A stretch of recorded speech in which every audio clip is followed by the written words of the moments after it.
Good morning. मैं आपका learning friend Subhash Gaekwad और फाउंडर ऑफ स्वयं लर्निंग पॉइंट आज आपके सामने फिर से आया हूं। मुझे आपसे मिलकर बहुत खुशी होती है। मैं आपको क्या बताऊं, आपको हर रोज मिलना चाहता हूं अलग अलग सब्जेक्ट के जरिए। आज हम मिलने जा रहे हैं अलजेब्रा का 9th स्टैंडर्ड का जो 1.3 है उसको हम स्टडी करने जा रहे हैं। उसमें बस केवल 3 कॉन्सेप्ट है। कितने कॉन्सेप्ट हैं? 3 कॉन्सेप्ट। वो 3 कॉन्सेप्ट में सबसे पहले कॉन्सेप्ट है वेन डायग्राम।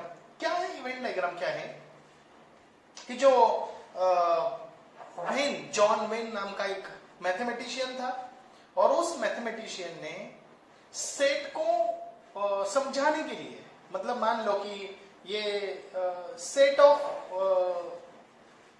पर्टिकुलर थिंग्स है, मान लो कि सेट ऑफ नेचुरल नंबर है या set of particular whole number है, इंटीजर है या जो भी है, सेट में दिखाने के लिए सेट ऑफ बुक्स है, set of books of algebra या set of books of maths, set of books of 9th standard.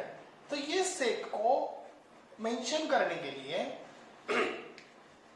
उन्होंने अलग अलग प्रकार की डायग्राम ड्रॉ की। मतलब इसके लिए कोई स्पेसिफिक मेंशन नहीं है, लेकिन हम ज्यादातर जो ज्योमेट्रिक डायग्राम है, जैसे स्क्वायर है,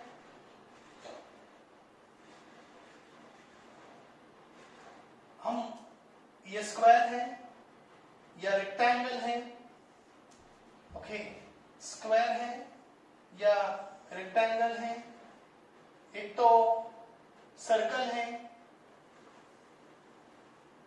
ट्राइंगल है, ओवल शेप यानी इस प्रकार की डायग्राम भी है। अलग अलग प्रकार के डायग्राम आप ड्रॉ कर सकते हैं, इसको हम वेन डायग्राम बोलते हैं। अभी उसमें क्या करते हैं, उसमें अलग अलग प्रकार के सेट लिखते हैं, ठीक है। जैसे कि देखो, अभी ये मान लो कि आपने स्क्वायर लिखा है, थोड़ा सा इसको स्क्वायर का फॉर्म देते हैं, ओके गुड। तो इसी डायग्राम का हम ज्यादातर इस्तेमाल करेंगे। ऐसे अलग अलग प्रकार के शेप भी हो सकते हैं, उसमें कोई ऐसा स्पेसिफिकेशन नहीं है कि ऐसे ही होना चाहिए, ठीक है, इसको याद रखना। अभी ये जो वेन डायग्राम है, जैसे मान लो कि ये सेट ए है, तो ये ए से दिखाई दे, ये ऐसा लिखते हैं। यदि मान लो कि ये बी है, तो यहां ऐसे लिखेंगे हम, बी है। ये सी है तो ऐसे लिखेंगे, डी है तो ऐसे लिखेंगे, ई है तो ऐसे लिखेंगे। अभी इसके एलिमेंट कैसे लिखेंगे? जो भी एलिमेंट है, जैसे मान लो कि ए, ई, आई, ओ, यू, ठीक है, ये क्या है? एलिमेंट है इस सेट के, ठीक है। दूसरा ये भी पॉसिबल है कि यहां हम लिख सकते हैं कि 1 2 3 4 5, इस प्रकार भी लिख सकते हैं, ठीक है। ऐसा भी मुमकिन है कि मतलब ये जो सब मैंने लिखे हैं वो क्या है? एलिमेंट है, दैट्स इट, कोई दूसरा कुछ नहीं है। ऐसे मान लेते हैं कि कुछ एक क्वेश्चन में ले लेता हूं कि B is a set of all x such that x belongs to integer and x is greater than or equal to 10 and less than or equal to 1 या 0। मतलब आपके टेक्स्ट बुक में का एग्जांपल है। अभी इसको सेट में लिखना है तो उसके पहले उसको ये जो रोस्टर मेथड है, सॉरी ये जो सेट बिल्डर मेथड है, कौन सी मेथड है? Set builder method. उसको हम पहले रोस्टर मेथड में कन्वर्ट करते हैं, यानी लिस्टिंग मेथड में। B is a set of, क्या आएगा? 10 आएगा, 10, लेकिन वो माइनस होगा, इंटीजर बोला है उन्होंने, तो -10, -9,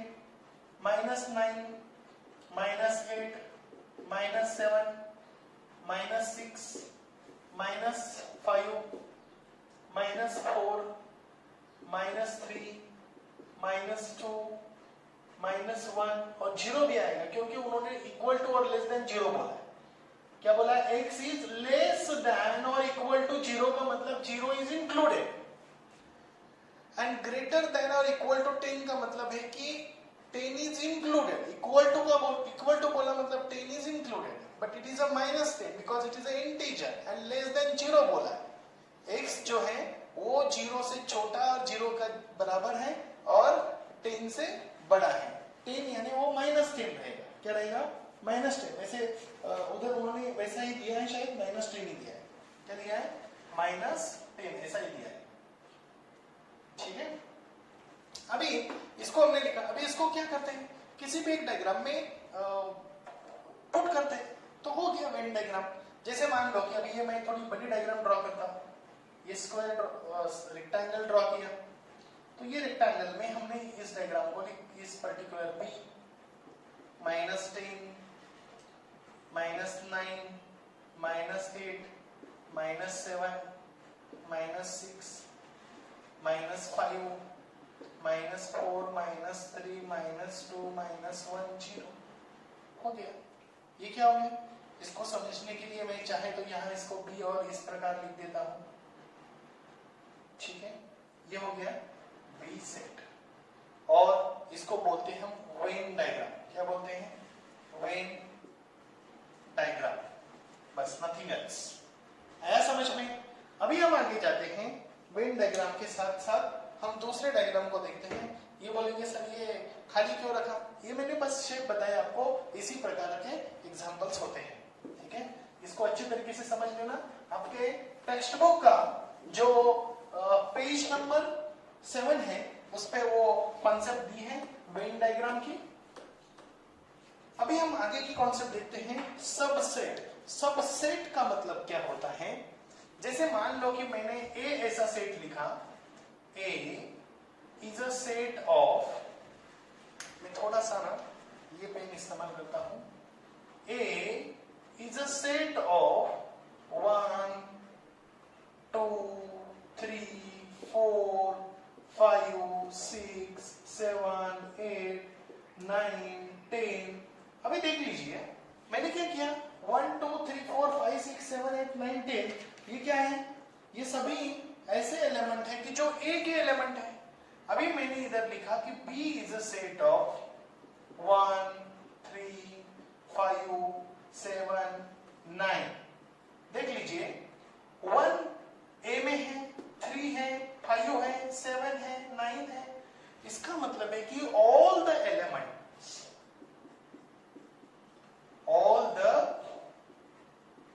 elements of set B, all the elements of set B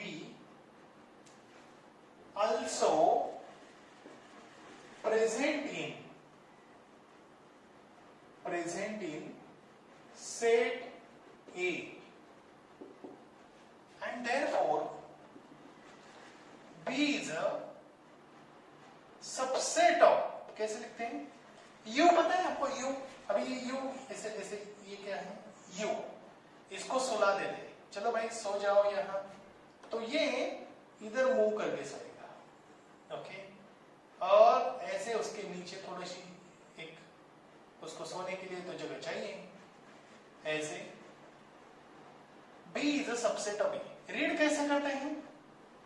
B is a subset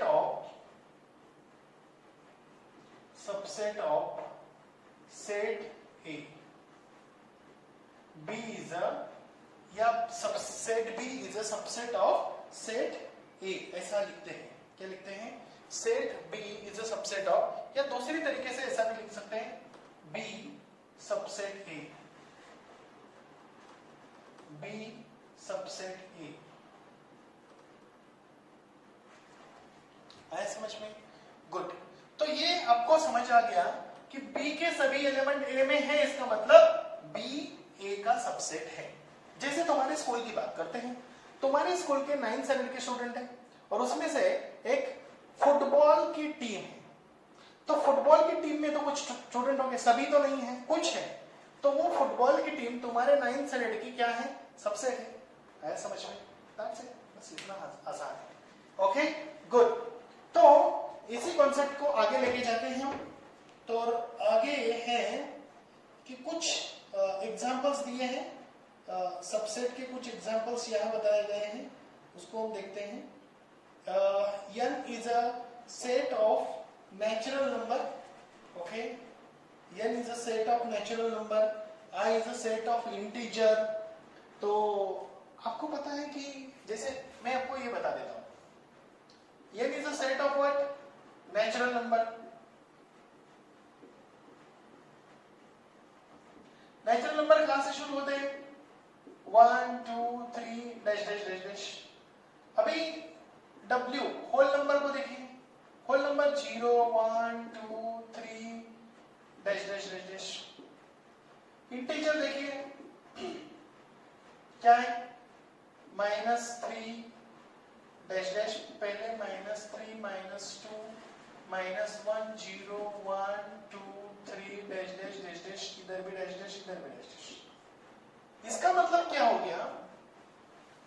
n किसमें? होल नंबर में। तो n is a subset of whole number.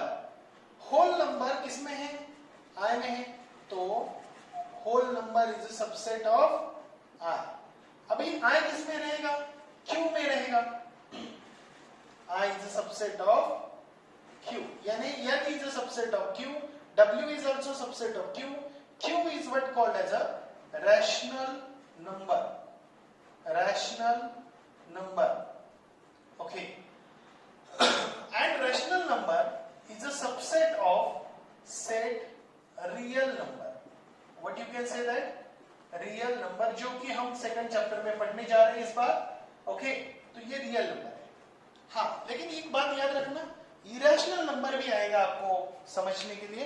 तो irrational number is not included in all, it has something different terminology, I will explain that one, okay.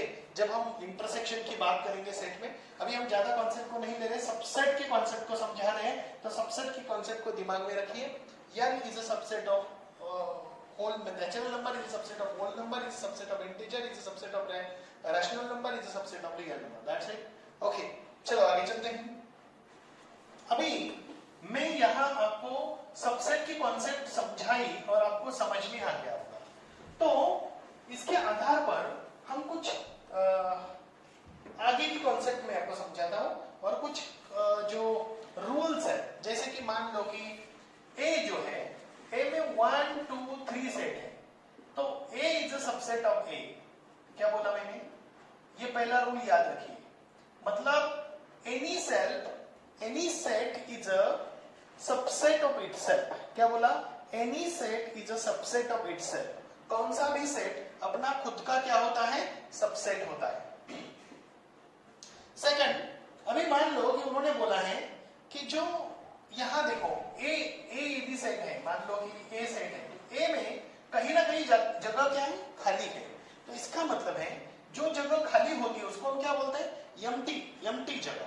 इसका मतलब है कि empty set is always a subset of any set. क्या बोला? Empty set is a subset of any set. ये बात याद रखना, ये आपको याद ही रखना है, ठीक है। A is a subset of itself, empty set is a subset of any set, okay। और दूसरा if, एक बात मैं आपको समझाता हूँ और फिर उसके जरिए बताता हूँ। A is a set of 1 2 3 4 5 6 और B is a set of 2 1 4 3 5 6। क्या सभी एलिमेंट है इसमें? गुड। 1 है, 2 है, 3 है, 4 है, 5 है, 6 है। इसका मतलब है कि ये एलिमेंट A में है, इसका मतलब B is a subset of A। लेकिन दूसरा जरा क्रॉस देखिए कि A में जितने भी एलिमेंट है वो सब इसमें है। 1 है, 2 है, 3 है, 4 है, 5 है, 6 है।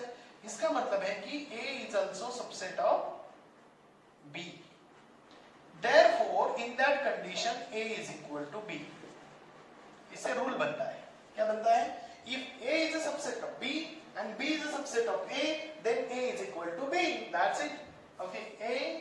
If यहाँ लिखते हैं हम, if A is a subset of A is a subset of B and B is a subset of A, then A is equal to B।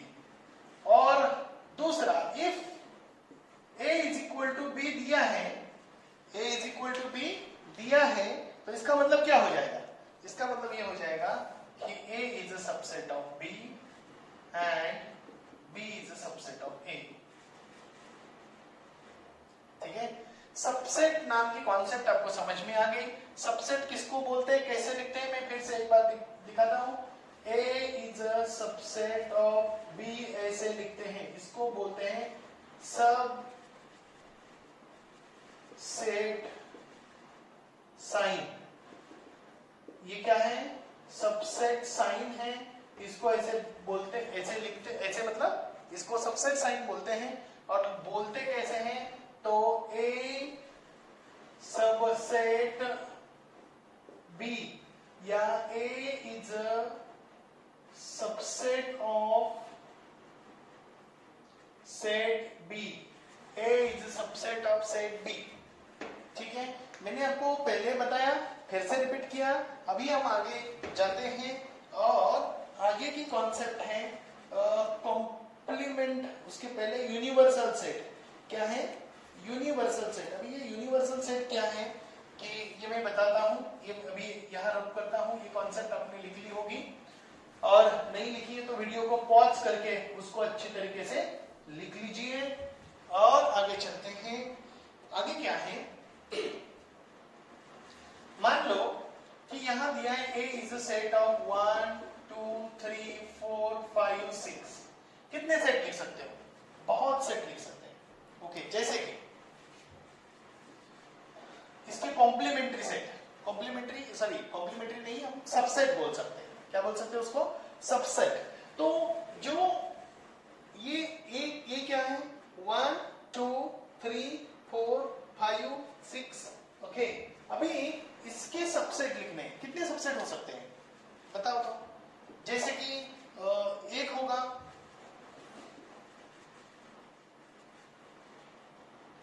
B is a subset of 1, B is a subset of 1 2, C, B is a set of 1 2 3, E is a set of 1 2 3 4।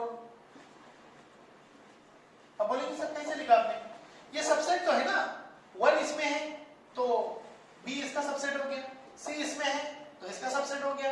Okay, D है तो subset हो गया, E है, E A में है, E के 1 2 3 4 है ना इसमें, तो इसका मतलब क्या हो गया, E जो है A का क्या है, सबसेट है।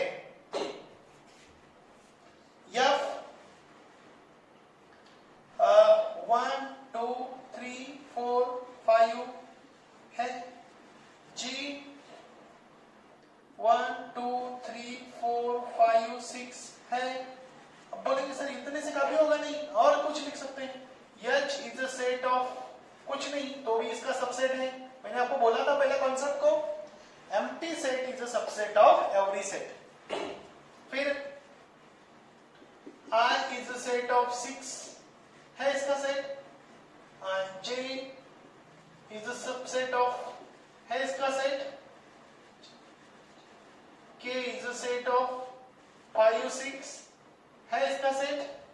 ओके, अभी आप लिखते जाएंगे कितने भी सेट, आप बहुत सारे सेट इधर लिख सकते हैं, 2-4 आप भी लिखेंगे तो भी आपको पता चल गया। और 5 लिखिए, आप कितने लिखी है, 5 इसी को। ठीक है, आगे चलते हैं। आगे है यूनिवर्सल सेट। अभी यूनिवर्सल सेट क्या है, ये क्या कॉन्सेप्ट है। जैसे मान लो कि तुम्हारा स्कूल है, तुम्हारे स्कूल के जितने भी बच्चे हैं उसको हम यूनिवर्सल सेट बोलते हैं। तब तक जब तक तुम्हारे स्कूल के बारे में हम कंसिडर कर रहे हैं, तुम्हारे स्कूल के सेट लिख रहे हैं। जैसे हम इंडिया के रेसिडेंट्स को देखें, जितने भी इंडिया में लोग रहते हैं उसमें बहुत सारे स्टेट्स हैं। जैसे कि महाराष्ट्र में जो लोग रह रहे हैं वो कहाँ रह रहे हैं, इंडिया में रह रहे हैं।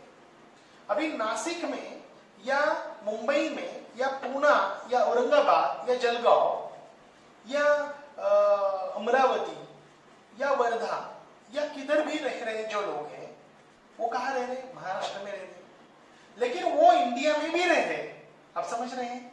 ओके, जो लोग इंडिया में रह रहे हैं वो लोग महाराष्ट्र में रह रहे हैं, इसका मतलब महाराष्ट्र के लोग इंडिया को बिलोंग्स करते हैं और महाराष्ट्र को भी। नासिक या नासिक के छोटे से सिटी का जो भी छोटे सा एक प्लेस, एक मोहल्ला, उसके भी लोग किसको बिलोंग करते हैं? इंडिया को बिलोंग करते हैं। इस केस में इंडिया का जो मतलब the people in India is a universal set, considering this only the people of particular country. Got it? Good. या सेट ऑफ लाइब्रेरी बोल सकते हैं आप। तो लाइब्रेरी में जितने भी बुक्स है उसको हम यूनिवर्सल सेट बोलेंगे। उसमें से सिर्फ फिर अलग अलग प्रकार के स्टैंडर्ड वाइज या उसकी कैटेगरी वाइज, सेल्फ हेल्प के बुक अलग रहेंगे, फिक्शन के अलग रहेंगे, साइंस के रिलेटेड अलग रहेंगे, ओके, लिटरेचर्स के अलग रहेंगे, उसमें भी अलग अलग प्रकार हो सकते हैं। वो हो गए उनके छोटे छोटे सेट। लेकिन पूरा एक जो लाइब्रेरी है, लाइब्रेरी उस कंसिडरेशन में आएगा universal set. Universal set concept समझ आ गए? यूनिवर्सल सेट का मतलब है कि एक पर्टिकुलर कंसिडरेशन में वो जो सेट है सबसे बड़ा, यानी उसमें सभी एलिमेंट आ जाते हैं। All elements belongs to the any small set belongs to that bigger set. That bigger set is called as a universal set. Got it? Good. अभी मैं ये रब कर रहा हूं और हम आगे यूनिवर्सल सेट की कंसिडरेशन किया। मीन्स एनी बिगर सेट, मैंने बोला, क्या बोला? Any bigger set in consideration of particular group of sets या ग्रुप ऑफ थिंग्स। ठीक है, गुड। तो जैसे कि अभी हम यहाँ एक लिख रहे हैं, एक एग्जांपल जिसके जरिए आपको यूनिवर्सल सेट की कॉन्सेप्ट भी समझ में आ जाएगी। जैसे मैंने अभी यहाँ बोला है, यू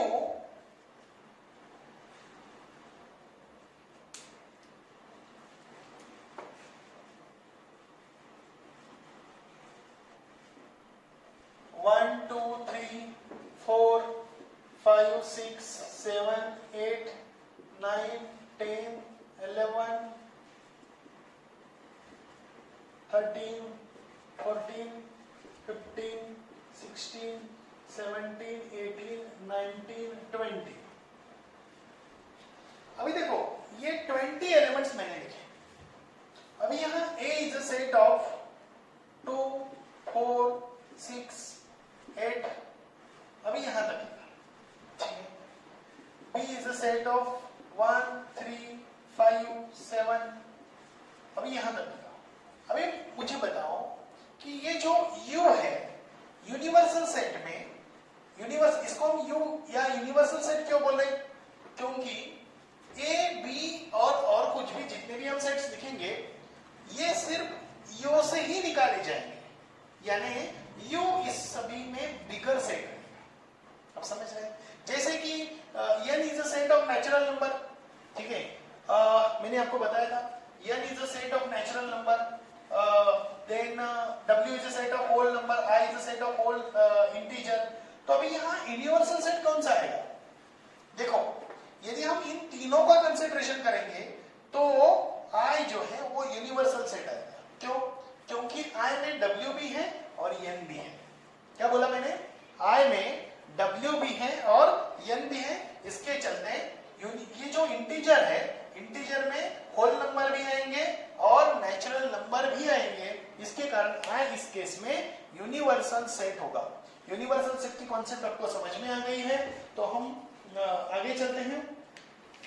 जैसे कि यहाँ तुम्हारे स्कूल में इधर एक क्वेश्चन दिया है कि all students in your school and who play cricket and team of cricket players। ठीक है, तो ऐसा एक क्वेश्चन उन्होंने दिया है।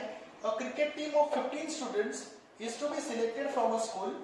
Here all the students from school who play cricket is a universal set।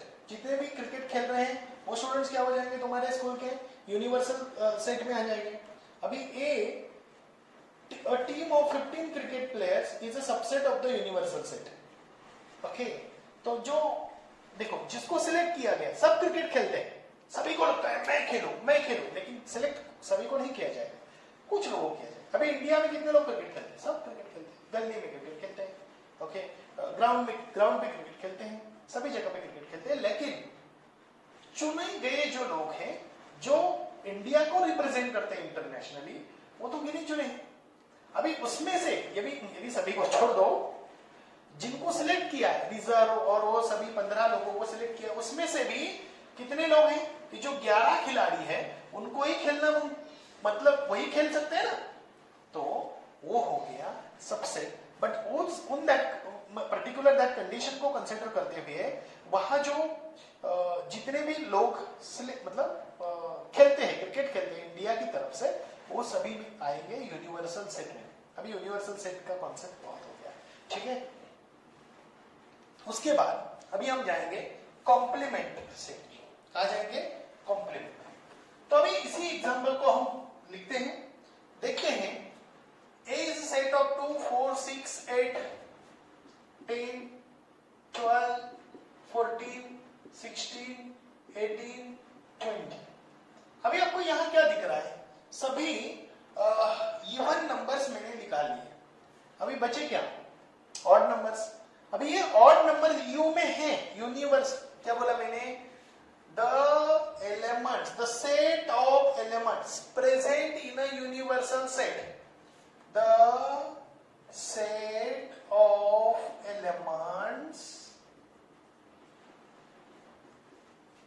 present in universal set, present in universal set, present in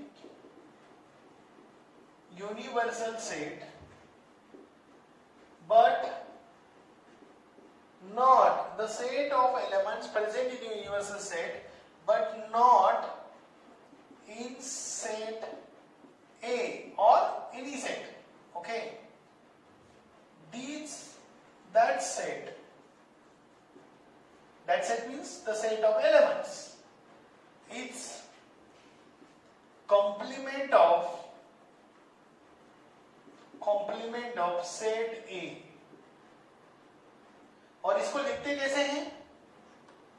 इसको लिखते कैसे हैं? A complement is equal to, इसको ऐसे भी लिख सकते हैं, ऐसे भी लिखते हैं। A कॉम्प्लीमेंट A डैश, हम A डैश ज्यादा पसंद करते हैं, आसान जाता है C लिखने के बजाय।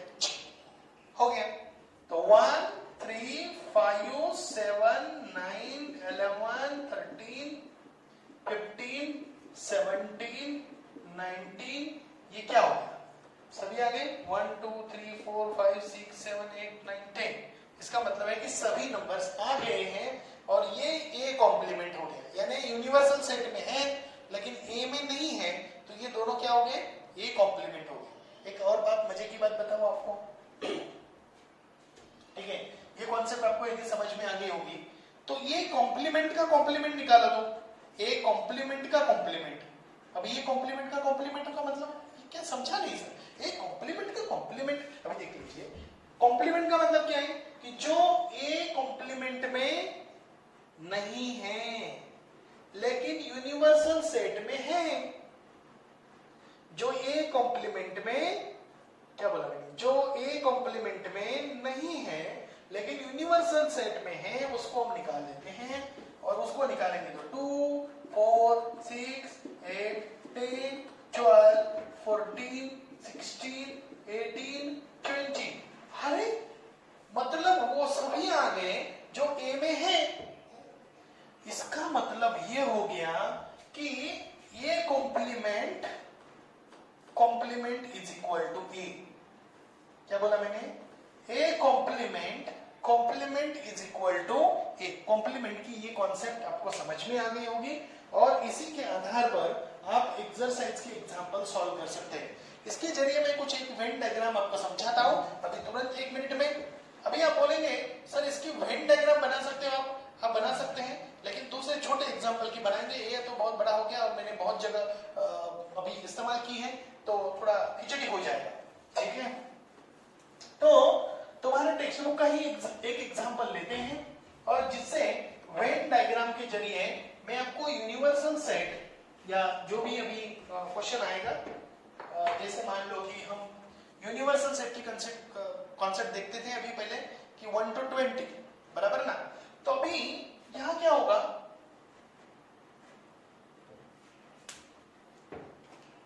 थोड़ा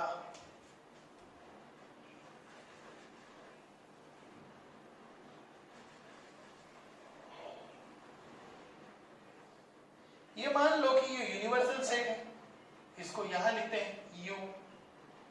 अब ये यूनिवर्सल सेट आ गया, तो यूनिवर्सल सेट में कौन से एलिमेंट आ गए? 1 3। अभी आप किसको अंदर डालना चाहते हैं? 2 4 6 8 10 12 14 16 18 20। ये सब कहां गए? अंदर गए। ये कौन सा सेट है जी? ये सेट आ गया A। और ये बाहर का जो सेट है वो क्या है? A complement. A कॉम्प्लीमेंट कहां आएगा? 1 3 5। ओके, अब लिख सकते हो, मैं इसी नंबर से लिखता हूं।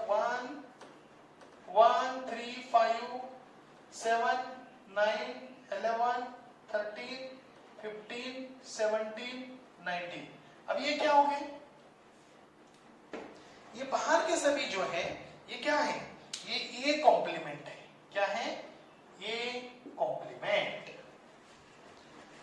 ये A है, ये कॉम्प्लीमेंट है, और ये क्या है? U है। आप अलग भी लिख सकते हो। ओके, बाहर A लिख सकते हो, अंदर A कॉम्प्लीमेंट लिख सकते हो, जो भी आपको, आपकी मर्जी। आप समझ रहे हैं? गुड। तो ये हो गया वेन डायग्राम के जरिए इसको कैसे दिखाते हैं। फिर से एक बार बताता हूं, आपके मन में कुछ क्वेश्चन होगा। यूनिवर्सल सेट पूरा रेक्टेंगल में दिखा दें, ठीक है। फिर उसके बाद ए जो एलिमेंट है वो सब अंदर दिखाएं, बचे हुए एलिमेंट्स बाहर लिखें। तो बचे हुए एलिमेंट्स क्या हो गए? उनके कॉम्प्लीमेंट हो गए। That's it. गुड। इसके कुछ रूल्स हैं।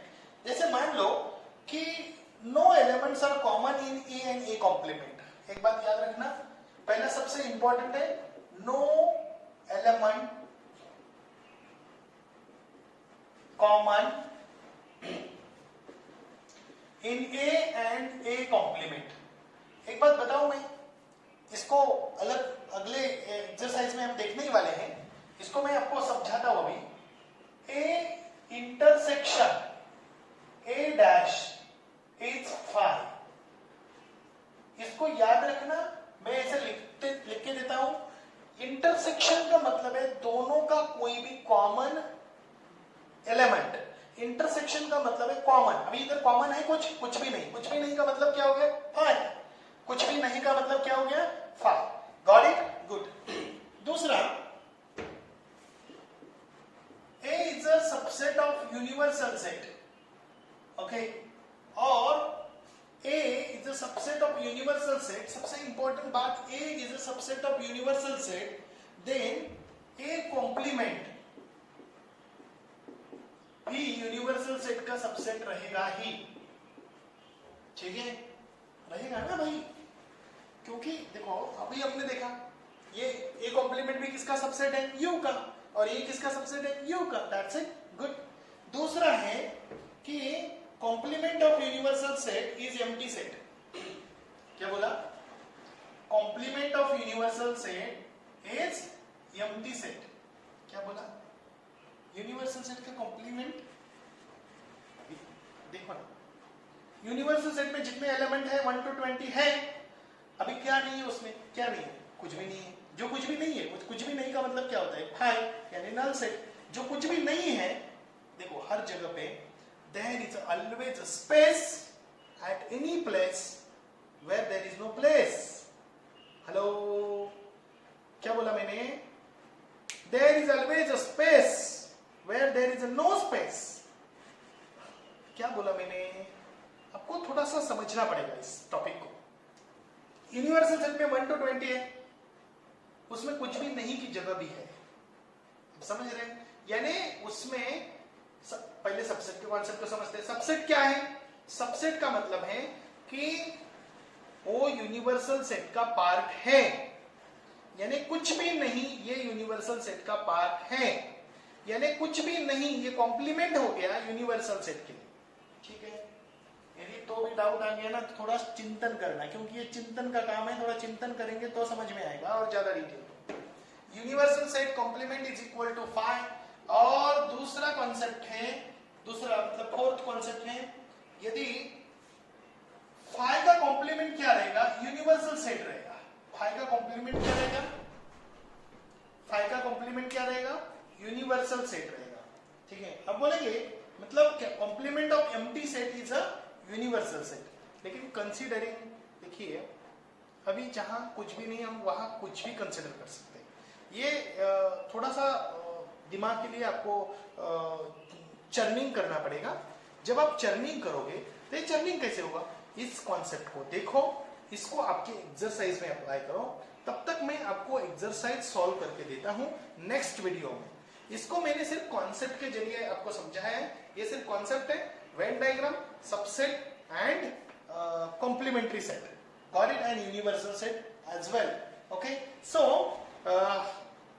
जाने से पहले एक बार फिर से इस वीडियो को 2-3 बार देख के एक्सरसाइज को सॉल्व करना।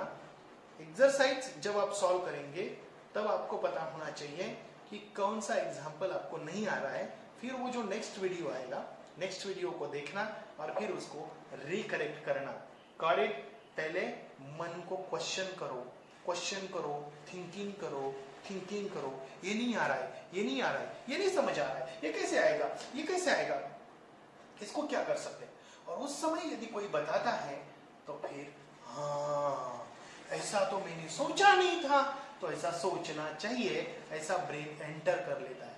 लेकिन कोई डायरेक्टली दे रहा है, परस रहा है, बस ले लो, आप मारो, कॉपी करो। इससे क्या होगा? कुछ नहीं होगा, दिमाग चलेगा नहीं। दिमाग को क्या पता है भाई, सब कुछ रेडी है, दे रहे हैं, बस लिखने का है। Don't be a clerk, don't be a clerk. Got it? Okay, so मिलते हैं नेक्स्ट वीडियो में। तब तक के लिए bye bye, tata, thank you.